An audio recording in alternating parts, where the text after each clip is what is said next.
로마서 강의 54번째 시간 마음으로 입으로 라는 제목으로 말씀을 전하겠습니다. 지난 설교에서는 이스라엘의 구원을 열망하는 바울의 모습을 나누었습니다. 그는 유대인들이 가지고 있던 하나님을 향한 열심은 인정하였지만 그 열심이 올바른 지식에 근거하지 않았음을 지적하였습니다. 열심은 방향이 바를 때에만 의미가 있는 것이죠.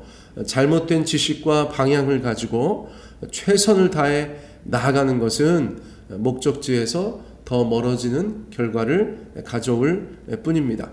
그리고 바울은 4절의 말씀을 통하여서 더 이상 율법을 통해 구원받는 것이 아니고 이제는 예수 그리스도로 말미암아 구원을 받는 것임을 다시 한번 천명하였어요. 자, 4절 말씀은 무엇입니까? 그리스도는 모든 믿는 자에게 의를 이루기 위하여 율법의 마침이 되시니라. 이런 말씀이었죠. 자, 그래서 오늘의 본문이 그 말씀에 이어지는데 다시 이전의 의와 새로운 의 두 가지에 대해서 비교해서 말씀하고 있어요. 자, 5절부터 저희가 살펴보도록 하겠습니다. 자, 5절 말씀, 모세가 기록하되 율법으로 말미암는 의를 행하는 사람은 그 의로 살리라 하였거니와. 자, 여기서는 율법으로 말미암는 의를 이야기하고 있죠. 과거의 의, 예전의 의, 지나간 의, 그것을 말씀하고 있는데 이것은 자기 의나 행위에 의한 의 등으로 표현되기도 했어요. 여기서 바울이 인용한 성경 구절이 있습니다. 구약성서 레위기 18장 5절의 말씀이에요. 너희는 나의 규례와 법도를 지키라. 사람이 이를 행하면 그로 인하여 살리라. 아멘. 이것도 엄연한 하나님의 말씀인데 구약성경 레위기에 기록되어져 있는 말씀이에요. 유대인들은 이러한 이유로 규례와 법도를 행함으로 의를 얻을 수 있다. 그렇게 믿고 그것에 집중하였다가 나중에는 집착하게 되었죠. 그러나 그러한 의는 예수님으로 마침이 되었다. 이것이 신약성서 로마서의 말씀이 되는 것입니다. 자, 율법으로 말미암는 의는 지나간 의라고 이야기할 수 있어요. 이제 더 이상 하나님 앞에서 율법을 통해서 의롭다함을 받고 그것으로 구원받는 일은 없다는 것입니다. 자, 그러면 이제는 무엇인가? 6절과 7절에서 말씀하고 있는 바 믿음으로 말미암는 의가 우리 가운데 요구되어진다는 거예요. 같은 의지만 앞에서 수식하는 말이 전혀 달라요. 자, 두 번째, 믿음으로 말미암는 의, 하나님의 의, 그것을 저희 가운데 말씀해 주고 있어요. 6절과 7절을 읽어볼까요? 믿음으로 말미암는 의는 이같이 말하되 내 마음에 누가 하늘에 올라가겠느냐 하지 말라. 올라가겠느냐 함은 그리스도를 모셔 내리려는 것이요 혹은 누가 무저갱에 내려가겠느냐 하지 말라 하니 내려가겠느냐 함은 그리스도를 죽은 자 가운데서 모셔 올리려는 것이라.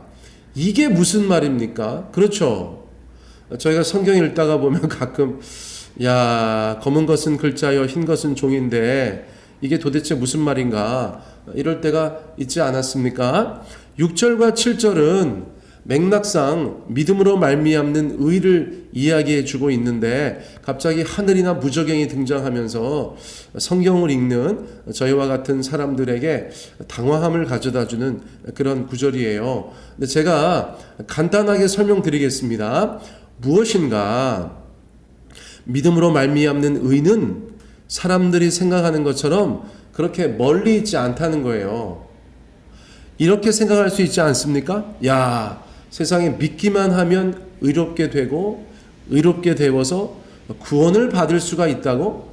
그런데 그렇게 신기하고 놀라운 의가 도대체 어디에 있는 거지?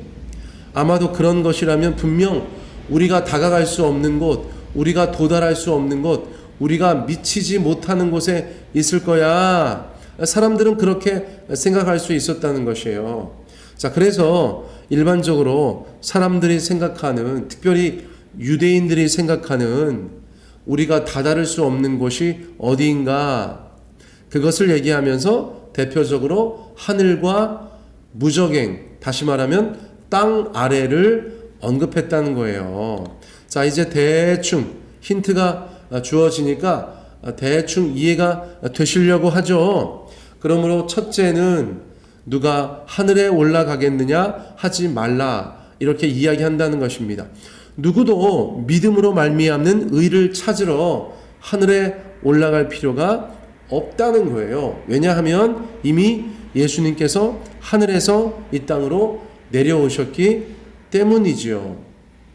이미 그 일이 이루어졌기 때문이라는 것이에요. 자, 둘째는 뭐라고 말씀했다고요? 누가 무저갱, 자, 땅 아래에요. 지옥 같은 곳이라고 이해되었죠? 무저갱에 내려가겠느냐 하지 말라. 이건 무슨 말이라고요? 역시나 믿음으로 말미암는 의를 찾으려고 땅 아래에 무저갱으로 내려갈 필요도 없다는 것이에요. 왜냐하면 예수님께서 죽음을 맛보시고 그곳에서 올라오셨기 때문이다. 하늘이든 땅 아래든 이미 예수님께서 다 다녀오셨고, 그 예수님께서 우리 가운데 믿음으로 말미암는 의를 주셨다는 것이죠. 멀리 있는 것이 아니고 가까이 있다. 그것이 요점이라고 말씀드릴 수 있어요. 그리고 나서 8절에서는 가까이 어디 있느냐, 믿음으로 말미암는 의가 가까이 어디 있느냐, 그것을 말씀해 주고 있어요. 자, 8절 말씀 보세요.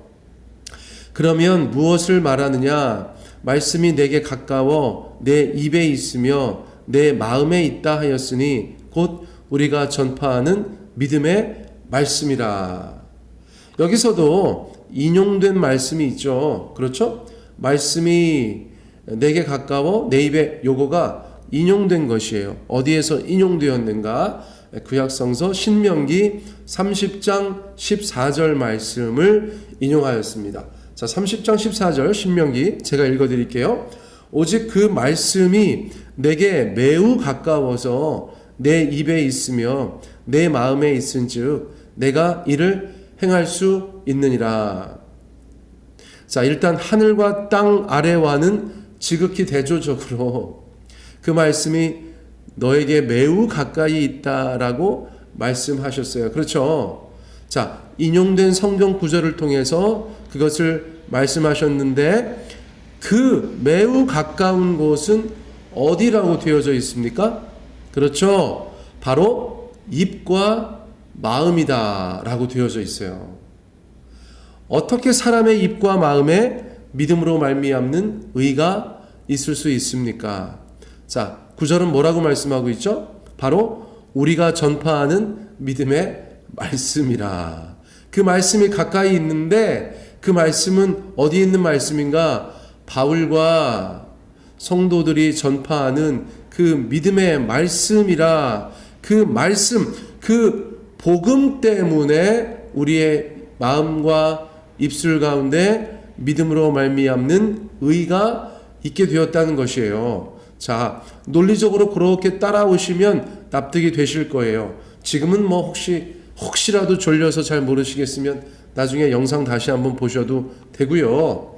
자, 멀리지 않다는 것이 포인트입니다. 하늘이나 땅 아래에 있는 것이 아니라 가까이 있는데 어느 정도 가까운 곳에 있느냐? 우리의 입과 마음, 아주 가까운 곳에 있다는 것입니다. 그런데 그렇게 가까이의 말씀이 어떻게 있게 되었어요? 전파하는 말씀, 복음 때문에 있게 되었다. 자, 9절로 넘어가 봅니다. 너무나 유명한 말씀이죠.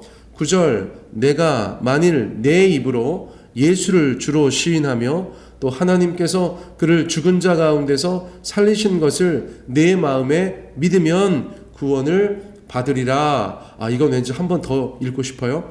네가 만일 내 입으로 예수를 주로 시인하며 또 하나님께서 그를 죽은 자 가운데서 살리신 것을 내 마음에 믿으면 구원을 받으리라. 아멘. 이제 바울은 노골적으로 하나님의 의를 받는 방법에 대해서 소개하고 있어요. 자, 단도직입적으로 무엇입니까? 복음을 받아들이는 것입니다. 좋은 소식, 굿뉴스. 예수님께서 이 땅에 오셔서 우리 위해 죽으시고 부활하셨다. 그 복음의 소식을 우리가 받아들이면 된다는 것이에요.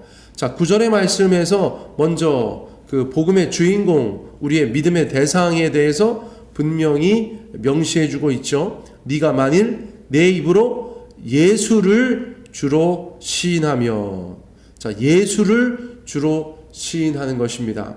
조건절이잖아요. 가정법이잖아요. 만약 예수님이 나의 주님이십니다 라고 진지하게 고백하는 사람이라면 믿음으로 말미암는 의가 그 안에 있게 된다는 것이에요. 또 하나님께서 예수를 죽은 자 가운데서 살리신 것을 그 마음에 믿는 자라면, 즉 예수님의 죽으심과 부활하심을 그 마음에 진실로 믿는 자라면 역시나 믿음으로 말미암는 의가 그 안에 있게 된다는 것입니다. 자, 앞에 것과 뒤에 것이 다른 것이 아니에요. 내가 예수를 주로 시인하는 것과 하나님께서 예수님을 죽은 자 가운데서 살리신 것을 믿는 것이 분리되는 것이 아니죠. 그렇죠? 별개의 것이 아니에요. 그러나 그렇게 설명하고 있는 것입니다. 아무튼 간에 하나의 믿음과 신앙의 고백, 그 예수님에 대한 하나의 믿음과 신앙의 고백이 우리 가운데 있다면 믿음으로 말미암는 의가 우리 가운데 생기게 된다. 그것을 말씀해주고 있는 것이에요. 멀리 가서 찾을 것이 아니다. 너의 마음에 달려있고 너의 입술에 달려있다. 여러분, 로마서는 저희 가운데 그것을 말씀해주고 있어요. 자, 10절 말씀은 앞의 내용을 다시 한번 요약해 주는 것입니다. 10절, 사람이 마음으로 믿어 의에 이르고 입으로 시인하여 구원에 이르느니라. 자, 역시나 강조하는 것이라고 말할 수 있죠. 마음으로 믿어, 이것과 입으로 시인하여, 이것이 별개의 것이 아닌데 유대인들은 이렇게 표현하기를 좋아하였어요. 자, 이 정도는 저희가 암송하며 살아야겠죠. 사람이 마음으로 믿어 의에 이르고 입으로 시인하여 구원에 이르느니라. 여러분, 이 말씀 우리 마음 가운데 그렇게 새겨져서 언제든지 우리의 마음으로 입으로 주님을 주로 고백하고 우리의 신앙을 고백하는 것에 더욱더 담대해져야 되는 줄 믿습니다. 자, 사랑하는 성도님들, 우리의 구원을 이 말씀에 비추어 보아야 하는 줄 압니다. 우리의 입술에는 예수님을 주라고 고백하는 신앙의 고백이 있어야 합니다. 세상 어디에서든지, 세상 누구를 만나든지 우리의 신앙 고백이 분명해야 되는 줄 믿습니다. 그리고 예수님의 십자가와 죽으심과 부활하심을, 십자가에서 죽으심과 부활하심을 우리의 마음으로 분명히 믿고 살아야겠어요. 우리 각자의 마음 깊은 곳에 그 믿음이 견고하게 자리 잡게 되기를 소원합니다. 오늘 말씀은 이것으로 마치겠습니다.